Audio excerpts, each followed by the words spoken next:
What's up? Brandon Lilly here. Got a question today at lilytraining@yahoo.com. Question that came through was, what is the best advice you ever got, or what is the most motivating thing that was ever said to you before your lifting? Without a doubt, I knew the answer before I've even finished reading the question. I have to give credit to Louis Simmons for saying it. I'll give you a little bit of background. I'd been training raw originally, got out of that, started training bodybuilding, strongman, and then I got back into multiply powerlifting. So I had just done my first meet, squatted 750 pounds, which was, at the time, it was the biggest squat in the gym in the area around us. So, I was the big fish in a small pond, so to say. Kind of got my chest puffed up and got the big head. So I go up. I've been talking to Louis on the phone. He said, why don't you come up here and, we'll take a look at your squat. We'll take a look at your bench. We'll give you some coaching, and you can take that back and apply it however you like. So Jake Anderson, who I was training with at the time at Gorilla Squad, was my training partner, and we'd had a goal of getting an invite to Westside, like a full-time invite to Westside.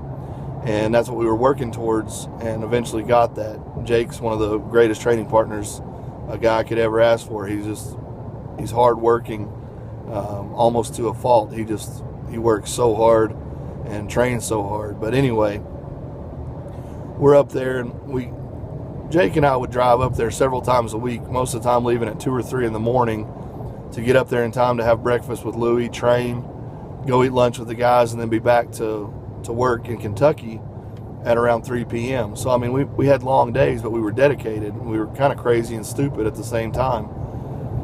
But anyway, we would do that. And this particular morning, it was the first time we'd gone up there. We sit down at breakfast, and Louis got a couple of guys from the gym there. And, he talks about training that day, training the last few days. If there was a meet over the weekend, he talks about results of that or anything like that. Just kind of, handles his business for the day. Well, after he gets done with all that, he just kind of wheels his focus back over to Jake and I, and he looks at me and he says, what do you weigh? And I said, 268 pounds. He said, what do you squat? And I said, I'm thinking this is going to be impressive and I'm really going to blow him away. And I said, 750 pounds, sir. And he goes, well, that's not going to cut it, is it? I've got 181-pound women that squat 750, referring to Laura Phelps. And the reality of it is in that instant, I was so angry. I was so mad, because here's this guy, and I'm like, well, who are you to tell me that my lift is no good or whatever? But whenever he made his next statement is when everything from my focus on powerlifting changed. He said, I don't celebrate mediocrity. I celebrate world records. And he said, everybody in my gym celebrates world records. He said, I see 7, 8, 9 guys in a workout warm up with 750-pound squats. And when he said that, it changed everything for me, because I went from a guy who was the big fish in a small pond to a fresh fish in the ocean. I became aware of the world outside of me. I became aware of the world of powerlifting that was beyond my understanding or my grasp.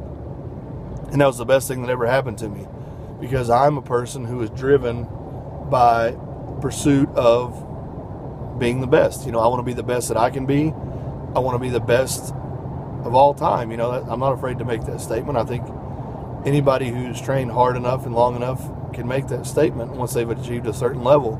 And that's what irritates me now about so many people, is social media has allowed heroes to be made out of people that are undeserving. And I'm not to say that I'm fully deserving. I'm very, very thankful for the place that I have in powerlifting. I'll say again, I don't consider myself a great lifter. I consider myself a very good lifter. Great lifters, in the game now, Eric Lillibridge, Ernie Lillibridge Jr., Ernie Lillibridge Sr., Dan Green, Stan Efferding. He's not lifting right now or anymore, but he's recently retired. Mike Teixeira, you know, Chris Duffin.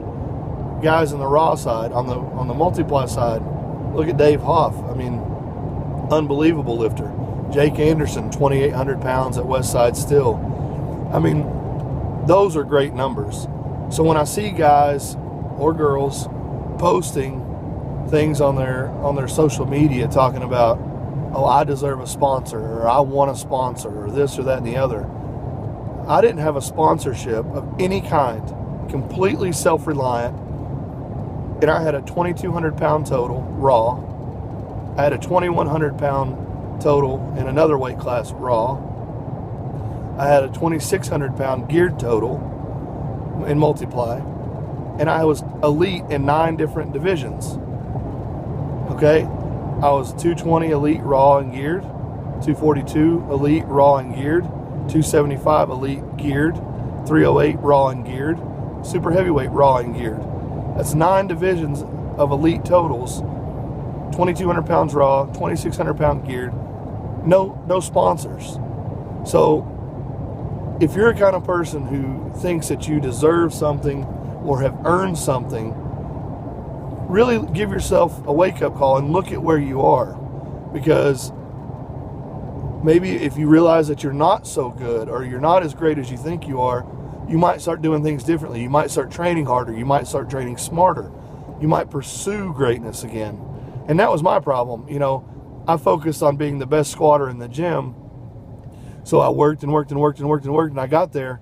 And then when I got there, I kind of was like, oh, I'm the man. You know, I can take it easy. Well, long story short, I was a nobody.